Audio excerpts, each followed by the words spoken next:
কই গো শুনছো? তাড়াতাড়ি এদিকে আসো।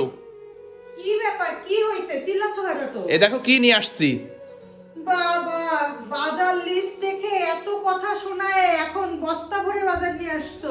বাজার না আনলে হবে? তুমি যে আয় উন্নতি সংসারের জন্য চিন্তা ভাবনা করতেছো, তা আমি যদি বাজার না নিয়ে আসি তাহলে হয়?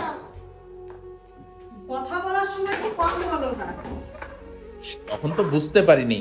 তুমি যদি ফার্স্টে বোঝাই বলতে তাহলে তো বুঝবা, সমস্যা সামনের হতো না। মাসে বুঝবা, যখন বাজার করতে যাবা তখন বুঝবা। কি বললে কি বললে? আবার বলো। সামনের মাসে যখন বাজার করতে যাবা ফেব্রুয়ারি মাসে তখন বুঝবা। আমি এই মাসেই বুঝতে পারছি, ঠিক আছে? গত মাসে চাল নিয়ে আসছি 1850 করে, সেই চাল এখন 2050। 200 টাকা বেড়ে গেছে। 200 টাকা বস্তায়। বেড়ে গেছে বস্তায়। টের তো দেখছো? এইবারই পাইছি। এই জন্যই আমি বলছিলাম। এই যে যখন টিস্যু আনতে বলি তখন তো বলে এত টিস্যু কি জন্য লাগবে, এরপরে দেখবা সব কিছুর দাম আরো বেড়ে যাবে। না, সবই লাগে এবং সবকিছুরই দাম এইটা বাড়বে। তো বাজার লিস্টে ছিল না, বারবিকিউ চানাচুর। ওইটা নিয়ে আসছি খাওয়ার জন্য। হ্যাঁ, আমি লিস্ট বড় করলে তখন আমার কথা শোনা লাগে, আর নিজে যে বাজারে গেলে এইটা পছন্দ হয় এইটা নিয়ে আসো, ওইটা পছন্দ হলে ওইটা নিয়ে আসো।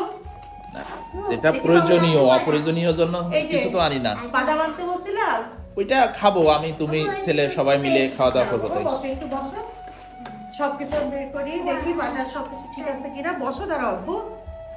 সরিষার তেলকে আমি আনতে বলছিলাম। আমি যাওয়ার সময় দেখে গেছি সরিষার তেল শেষ হয়ে গেছে।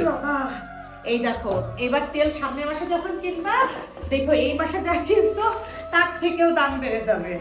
তা অবশ্য ঠিক। গত মাসে মনে হয় 800 করে কিনছিলাম। এত দারুচিনি অল্প করে আনতে বলছিলাম। বাবা, মানে এই মানুষটা আমার বাজার লিস্ট দেখলে আমার উপরে চিল্লাবে, অথচ নিজে কোনো জিনিস কম আনতে পারবে না। আরে লাগে তো।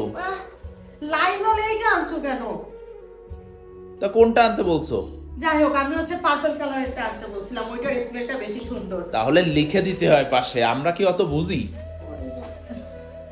এই যে ঘি তো এই মাসে দরকার ছিল না, ঘি অলরেডি একটা আছে, এই জন্যই তো আমি বাজারে লিখি নাই।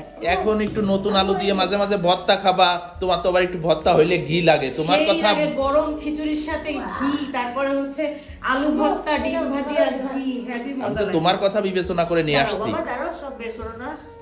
এই হারপিক একটা কেন? ও ওই পাশে দুইটা আছে। ওই তো আছে। জিরা কত নিছে?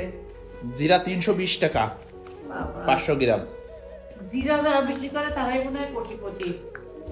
চিনি, চিনি। ও চিনিটা তো অনেক সুন্দর প্যাকেজিং করা। হ্যাঁ, যাই হোক, বাজার আনছো ভালো করছো, খুব খুশি হয়েছি। আবার আমাকে কথা শোনায়ও না যে এত এত বাজার লিস্ট ধরাই দিছি তাই আমি এত বাজার করা লাগছে।